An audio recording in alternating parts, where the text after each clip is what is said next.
And we started chatting about basically where did I come from, why am I here? And he said, this was the question that was put to me, where do you think you came from? I thought, easy, I came from my mum and my dad. He said, okay, where did they come from? My grandma, my granddad, where did they come from?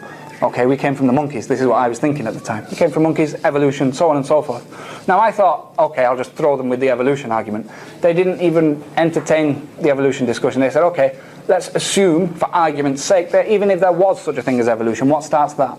The Big Bang starts that. Okay, what starts that?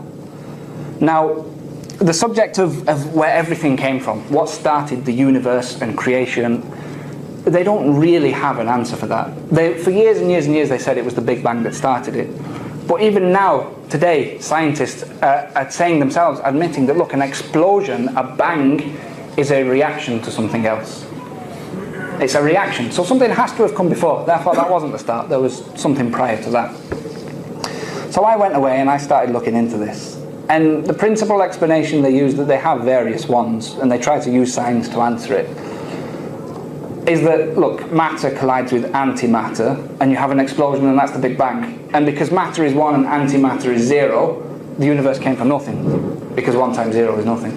Now I saw that and I thought, right, look, that's a very clever bit of science. That's really clever, whoever thought of that. But then what struck me is that, look, brothers, if we were to go outside now, we'd be crazy to do it because it's snowing, but if we were to go outside now and say, right, let's have a game of football, would we sit around and say, right, look, the ball goes into the net once, that's 1 goal. It goes into the net twice, that's 2 goals. If you tackle him and break his leg, that's a foul, it's a red card. Offside, none of us really know what that is, but offside, would we start going through the rules and explaining them? No, we wouldn't. Why? Because we already know them. We already know the rules for football. Now, if matter collides with antimatter and then there's a Big Bang and that creates the universe, what that means is that the rules of the universe were in place before the universe existed, which is impossible. Who wrote the rules? They have to have been decided by something else. So, on that premise, you understand that, look, this can't have been the beginning, there has to be something prior to that. And you can keep going and going and going, that, look, whatever created this thing, created by this thing, created by and you just go on and on and on, until you come to a realization that, look, whatever came at the beginning, whatever started it all, by definition can't have been created by something else. Because if it was, then it wasn't the start. So, the premise that you take that argument on then is that, look, if this thing that came at the beginning wasn't created by anything else, there are only 2 explanations. Number 1, it created itself, which is ridiculous. You can't decide to create yourself if you don't exist. And just like if you're asleep, you can't decide, right, I'm going to wake up now. It's not possible. You're not in control. So you can't create yourself, which means there's only one possible explanation. This thing was there all along. It didn't have another creator. It didn't create itself. The only explanation is that it was always there. No beginning, no end. So when you realise this, you think, okay, it was there all along. There's a few things you can work out about that. If it's there all along, that means it never got old. It doesn't get hungry. It has no weakness or flaw. Remember, I'm not calling it God at this point. I'm just saying there's something. There's a something out there. It doesn't have any weaknesses. It doesn't get old. If the universe is based on rules, this thing came first, which means it obeyed no other rule. It decided to create everything else. It has a will of its own. Intelligence. Not only that, but if it's there all along, then it's infinite. It has no bounds. There can't be more than one of it. Because if you say that there's 2 infinite things, then they can only be as big as each other. There's a limit on that. So there can only possibly be one. So now, okay, 1, it's flawless, it's infinite, it's got a will of its own, it created everything. Kind of sounds like God now. But I'm still not saying that at this point. So I went back to those brothers who I'd been discussing with, and I said, look, this is where I'm at. And they said, okay, now let's talk about Quran. Now when he said that word, I thought, whoa. I thought, okay, this guy, he wants to convert me now. He wants to make me into a Muslim.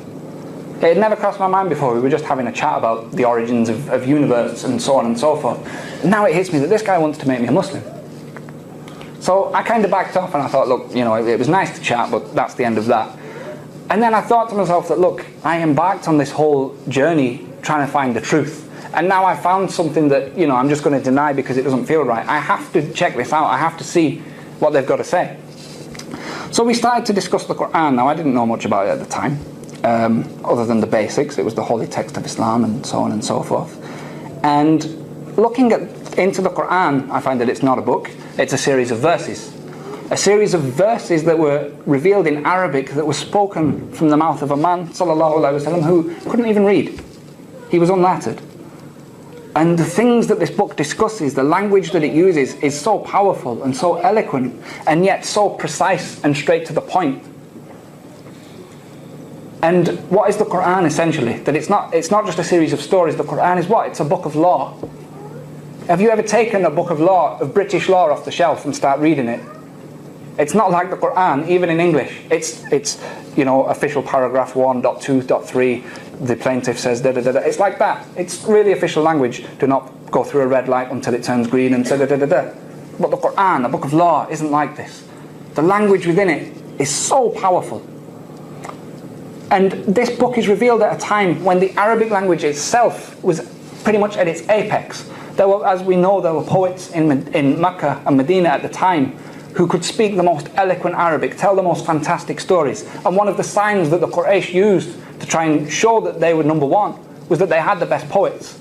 And they actually used to send them to challenge Muhammad sallallahu alaihi wasallam. And the Quran issued to these men a challenge, because as we know, a lot of people tried to refute the Quran. It said, look, the challenge was shortened and we're short on time, so I'll give the essential version. But the Quran said, look, if you disbelieve, it's in Surah Baqarah, if you don't think this book is from Allah subhanahu wa ta'ala, then all you have to do is create a surah like what's in this book. Just one chapter like what you see in this book. If somebody else can do it, that means it came from a man. If no one else can do it, that means it must have come from Allah subhanahu wa ta'ala. Now I thought, okay, that's interesting. I wonder if anybody managed it. I look into it. Of course, nobody did. There were many challengers who attempted it, but nobody did. That was back then. How about more recently? And so if any of the brothers are familiar with Orientalism and some of the movements that took place when the British Empire and some of the colonial powers went into the Muslim world, what they tried to do was to cut the Muslims' relationship with the Quran.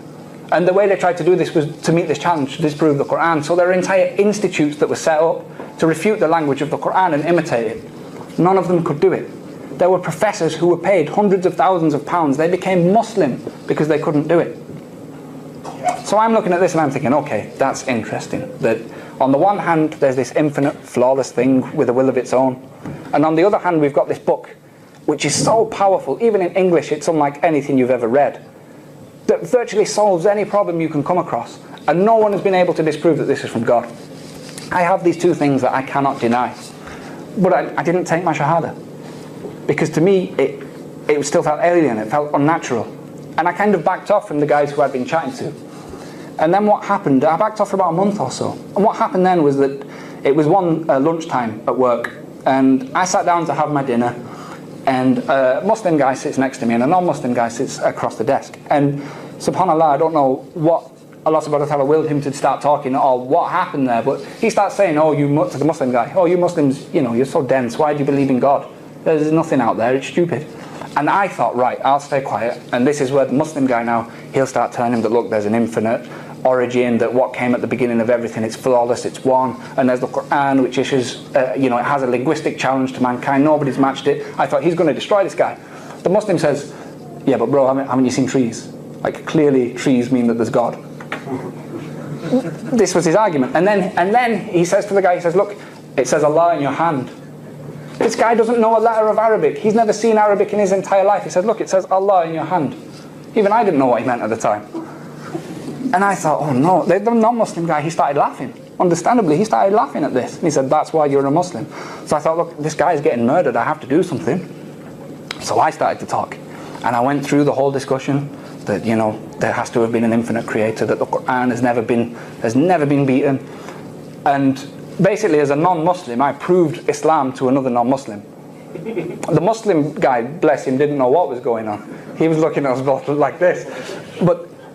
And so I basically go through the whole discussion, and at the end of it, the non-Muslim guy, he sat there and he thinks about it for a minute, and he goes, yeah, that's pretty interesting, but I don't really care.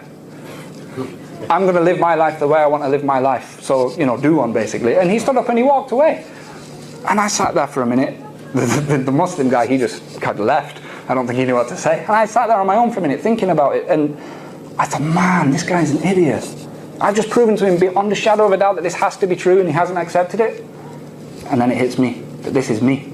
I know it's true. Why haven't I accepted it? So I went and I found the brother and I said, look, I think I'm ready. And the Friday after that was when I took my Shahada, alhamdulillah, which was almost 4 years ago. Now, just to bring it full circle, that the challenges then that I faced with my family when they threw me out and so on and so forth, that I went through it all in my head and I thought, no, this has to be true, it has to be correct. I didn't have a shadow of a doubt. Therefore, if this is true and I know it's true, then any challenge I'm ever faced with, it becomes irrelevant. Because I know that Islam is the truth, and I know that Allah subhanahu wa ta'ala has essentially got my back. And so I left that night, and then I came back, moved back in with my parents, and slowly but surely the relationship improved to the point, brothers, where it's now better than it ever was with my parents, that they see how much more reliable, how much more trustworthy I am. To the point that I recently brought my arm, I've still got the sling here, brothers, I took it off to do the talk, that I brought my arm about 6 weeks ago. My mum, bless her, has taken me every single Friday to and from the masjid for Jummah. The same mother who, they haven't embraced Islam yet. Inshallah, if brothers and sisters can make dua, that's all I ask. But look how that's changed. Because I knew confidently that Islam has to be true.